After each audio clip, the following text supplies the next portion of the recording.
Assalamualaikum warahmatullahi wabarakatuh. Bertemu lagi dengan kakak. Masih ingat dengan kakak? Apa? Iya, benar sekali, dengan Kak Mariono. Iya. Kali ini kita pembahasannya masih tentang tema yang sama, namun di dalam surat yang berbeda.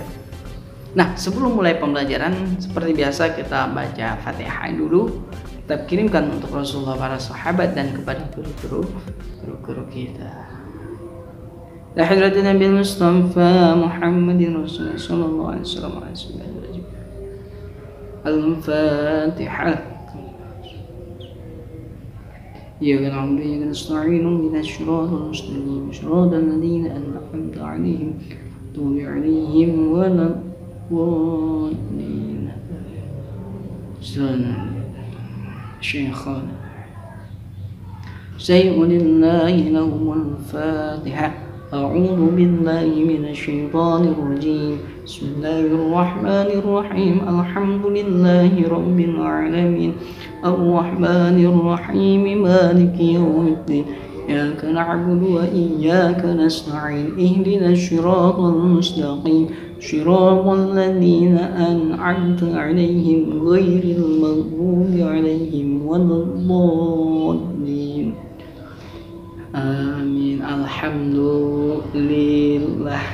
Iya. Adik-adik semuanya sehat ya?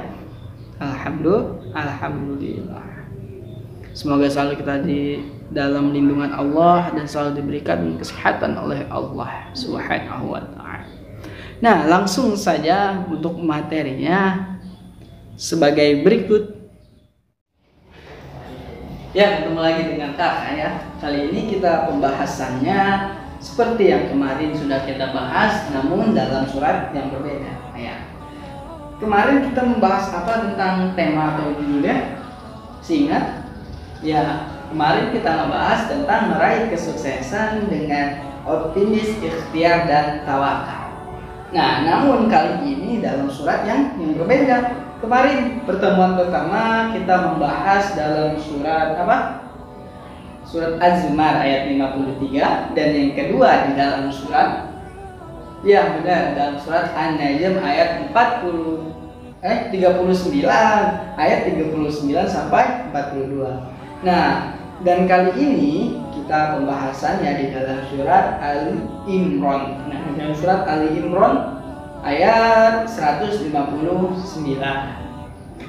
Nah, sebelum pembahasan yang berlanjut, kita tulis terlebih dahulu ayatnya, dan adik-adik yang punya bukunya silakan dibuka, dicari surat Al-Imran 159, dan kalau yang tidak punya bukunya silakan buka Al-Quran, kita tulis bersama-sama. Jangan lupa dulu ya, kalau sebelum memegang Al-Quran.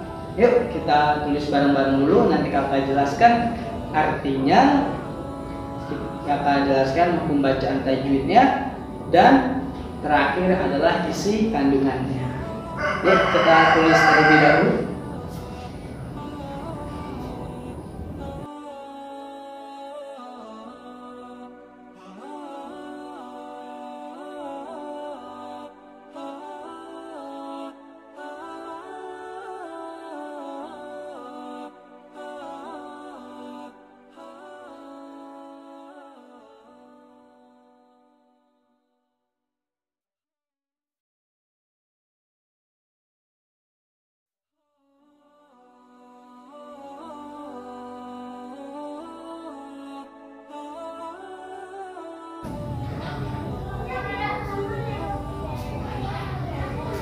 Oke, sudah ya, kita sudah menulisnya.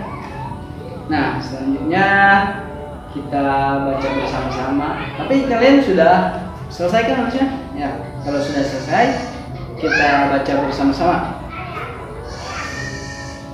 Surat Al-Imran ayat 159. A'udzu billahi minasy syaithanir rajim. Bismillahirrahmanirrahim.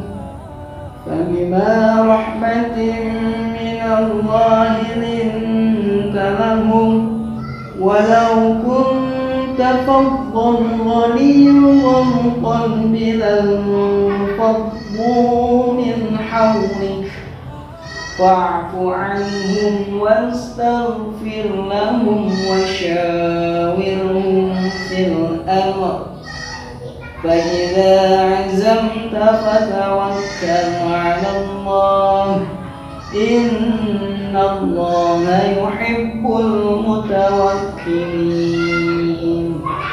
صدق الله العظيم.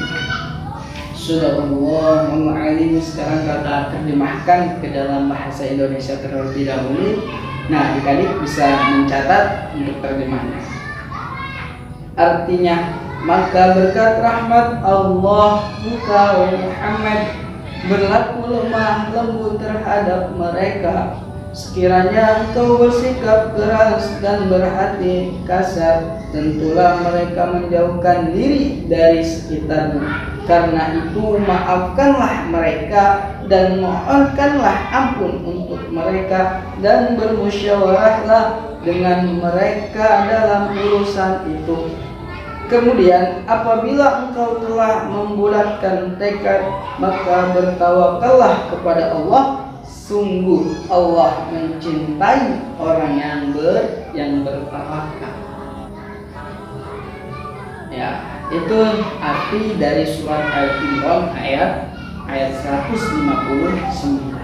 Nah, sebelum masuk kita ke dalam pembahasan isi kandungannya, terlebih dahulu kita membahas hukum tajwidnya.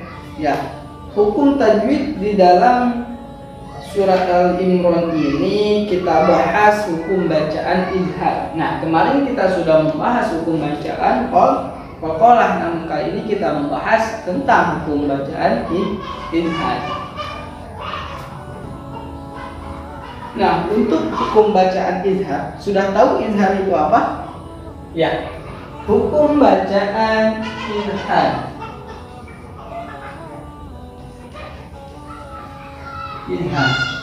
Izhar itu artinya apa? Artinya izhar?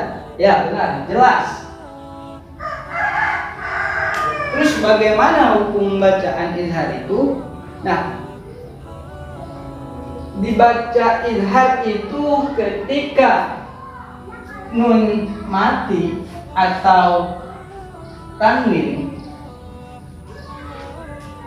bertemu dengan huruf izhar. Ada berapa huruf izhar? Ya, benar. Apa? Alif. Ya, alif, ha, ain, ha, ghin, kha. Nah, huruf izhar itu ada alif, ha, ain, ha, ghin, kha. Nah, jadi huruf bacaan izhar itu ada 6. Nah, sekarang kita cari hukum bacaan izhar itu di dalam surat Al-Imran. Bagaimana atau di mana hukum bacaan izhar itu di dalam surat Al-Imran? Nah, sekarang kakak bacakan, lalu kita cari bersama-sama. Fabima rahmatin minallahi linta lahum. Ada? Ya, belum. Karena tidak ada nun mati atau tanwin yang bertemu dengan salah satu huruf yang ini. Walau kunta faddan ghalidhal qalbi lanfaddu min hawlik. Ada di sini. Ya, benar. Ada di sini walau kunta faddan. Ini ada bertemu dengan ghin. Yang mana? Fadlun. Nah, ini ada tanwin fathah bertemu dengan alghin, dibacanya izhar. Itu satu. Yang kedua ada lagi di sini di bagian min haulik di sini min haulik ini ada nun mati. nun mati bertemu dengan huruf H. Nah, ini dibaca izhar. Nah, selanjutnya mana lagi yang dibaca izhar? Fa'fu anhum. Nah, di sini ada anhum. Nah, ini ada nun mati bertemu dengan H. Iya, ada nun mati bertemu dengan H. Maka dibacanya izhar. Nah, selanjutnya di mana lagi hukum bacaan izhar? Fa idza azamta fatawakkal 'ala Allah. Innallaha yuhibbul mutawakkilin. Di mana lagi hukum bacaan izhar di sini? Ya, nah cukup segitu hukum bacaan izhar di dalam surat Al-Imran ini. Yang pertama pada kalimat fadhun ghalid. Fadhun adanya tanwin fathah bertemu dengan ghalid. Ya. Yang kedua pada kalimat min hawlik. Ini ada nun mati bertemu dengan ha. Di sini juga ada di anhum nun mati bertemu dengan ha. Nah, itu sekilas tentang hukum bacaan izhar pada surat Al-Imran ayat 159 ini. Nah, lanjut kita kepada isi kandungan. Ya, benar. Sekarang kita pada isi kandungan di dalam surat Al-Imran ini. Isi kandungan dalam surat Al-Imran ini bagaimana? Nah, ayat ini mengandung pesan-pesan mulia bagi umat Nabi Muhammad SAW. Melalui ayat ini Allah Subhanahu wa taala menyatakan bahwa Rasulullah memiliki kepribadian yang lemah lembut, santun dan budi terkertil. Itu perilaku Rasulullah itu sangat baik, sangat lembut. Sebaik-baiknya manusia adalah Rasulullah. Akhlaknya yang patut kita tiru. Gimana enggak baik? Pernah dengar ada ketika Rasulullah pergi ke masjid lalu orang sekitarnya itu ada yang melempari Rasulullah dengan kotoran. Apa yang Rasulullah lakukan? Kagak, Rasulullah nggak membalasnya. Enggak.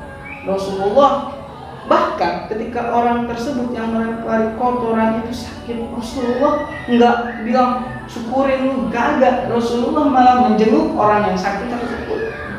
Itu mulianya akhlak Rasulullah. Makanya Rasulullah SAW diutus ke dunia ini, yaitu innama bu'istu liutammima makarimal akhlak.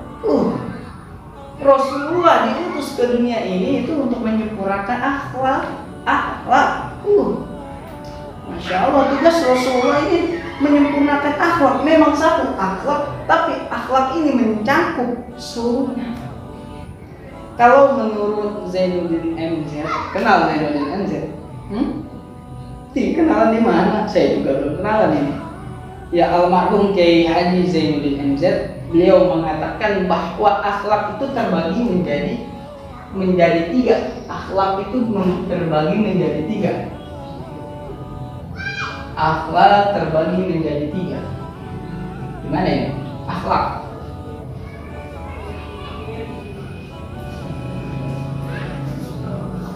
Yang pertama akhlak kepada Allah.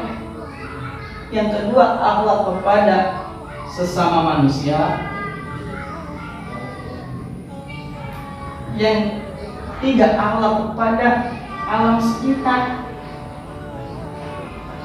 termasuk hewan dan tumbuhan.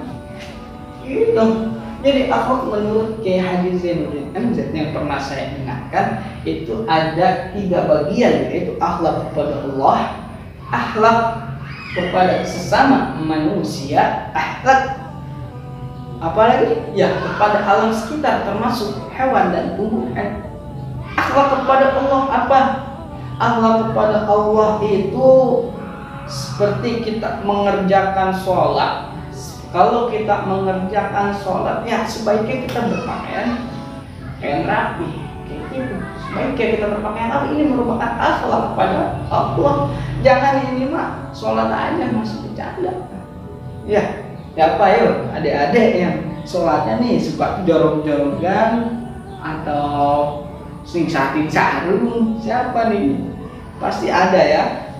Nah, kita mulai dari sekarang kita perbaiki akhlak kita, karena kita telah ketika kita sholat itu menghadap Allah, bagaimana akhlak kita baik di hadapan Tuhan Allah, itu akhlak kepada Allah.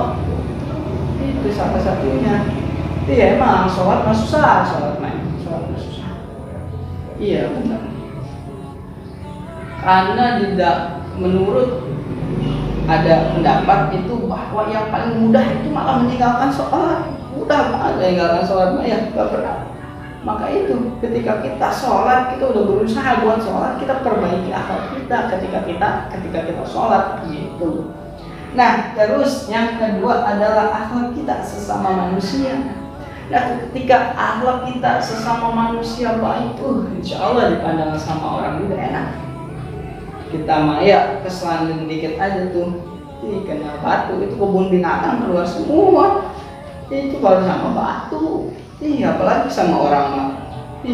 Rasulullah mah ditimpain ke orang diem. Tapi ketika orang itu sakit, marah Rasulullah coba kita mah lemparin begitu, gaplok. Itu kalau kita itu sesama akhlak kita sesama manusia harus dijaga gitu, apalagi sesama teman di sekolah. Yang terakhir akhlak kita kepada ya alam sekitar, kepada hewan tumbuhan. Kita juga harus punya akhlak. Makanya longsor yang terjadi di tempat kita, banjir apa segala macam itu kan karena kurangnya akhlak kita juga. Iya, kita buang sampah sembarangan itu menyebabkan banjir akhirnya. Itu kita misalnya buang hutang sembarangan menyebabkan longsor jadinya. Itu akhlak kita kepada alam. Itu jadi kita kepada alam juga harus punya akhlak. Lagi kepada hewan mah main sambit-sambit aja hewan ya. Nah, melalui ayat ini Allah Subhanahu wa taala memerintahkan Rasulullah untuk memaafkan dan memohonkan ampun atas dosa dan kesalahan orang lain, terutama sahabat Rasulullah. Jadi Rasulullah itu maha pemaaf pada sahabat-sahabatnya, pada keluarganya. Rasulullah maha pemaaf. Demikian pula dengan kita. Sebelum seorang minta maaf kepada kita, hendaknya kita memberi maaf dahulu. Jadi meminta maaf itu lebih baik. Gitu. Jadi kalau kita ada masalah nih sama teman kita maaf. Kita minta maaf terlebih dahulu, walaupun sebenarnya memang kita tidak punya salah. Kita minta maaf dulu aja, minta maaf dulu. Kita minta maaf pada teman kita kalau kita punya salah kayak gitu.